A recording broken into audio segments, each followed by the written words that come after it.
Yo soy misionera cruzada de la iglesia y esto es una casa de ejercicio, de espiritualidad. Viene la gente a hacer retiro, los chicos jóvenes convivencia y gente sencillamente para contemplar. El otro día vino ya este tiempo una chica y se estuvo conmigo, que la conozco, nos sentamos y después se dice: hoy me voy llena de paz. Digo, pues cuando quieras paz, te vienes aquí, te sientas y luego la repartes por ahí. Y viene mucha gente y es la casa de todos para encontrarse con Dios y con unos hermanos unos con otros. Yo me levanto muy temprano, somos madrugadoras. Me voy a la capilla nuestra, por la mañana temprano. Primero me levanto, pues preparo el desayuno para la gente, para la comunidad, y después me voy a la capilla. Y después ya rezamos, me voy a misa temprano, porque luego me quedo yo en la portería y las otras hermanas se van a misa más tarde. Aunque soy viejita, pues algo hay que hacer. Y después, pues por la tarde, voy a ver personas mayores, enfermas, y las animo que no hay que acobardarse, porque como se acobarde una, se queda paralítica. Yo tengo los huesos mal, pero los primeros pasos son horrorosos con mi bastón, pero luego ya una vez que me embalo. Por eso he comprendido ahora a los futbolistas, que se calienten antes de jugar, porque si no, no pueden jugar. Y yo igual, antes de empezar a andar, me caliento y ya a caminar, a hacer las cosas por Dios. Que se vive muy bien pensando en los demás más que en una misma. He sido la chica de los recados de aquí. Voy a personas mayores que están solas y esto, y cuando alguien quiere medicinas, pues se lo digo a una, a otra, y voy a Santa Elena, y me hacen las recetas, cada una a su médico, después vengo, las compro en la farmacia, me las dan y las reparto. Oye, y todo el mundo tan contento.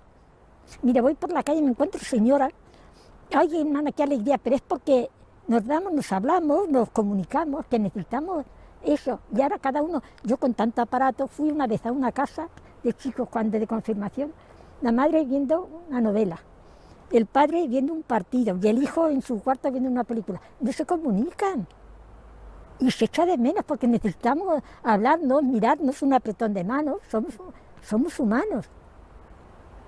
Bueno, rezo el rosario, sí, y rezo el oficio, pero luego estoy con el Señor, hablo con Él.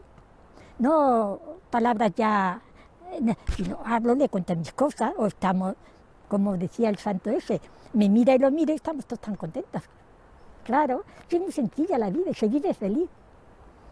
Yo cuando voy a la capilla por mañana temprano, la capilla es chiquitina, digo, qué alegría, porque sé que me está esperando. Si no estuviese el Señor, no se hubiese quedado, ¿a quién iba? ¿Para qué me iba a levantar temprano si nadie me espera? Y Él me está esperando. Me espera, sí. Yo cuando el Evangelio dice, cuando os persigan y os calumnien, estad alegres. Un contrasentido. ¿Por qué? Porque nos vamos pareciendo a Él, porque somos de Él. El mundo no nos quiere, no lo quiere hacer, no nos quiere nosotros, pues nos contentamos. Si el Evangelio es muy sencillo. Y la alegría, un santo triste, como decía Santa Teresa, es un triste santo.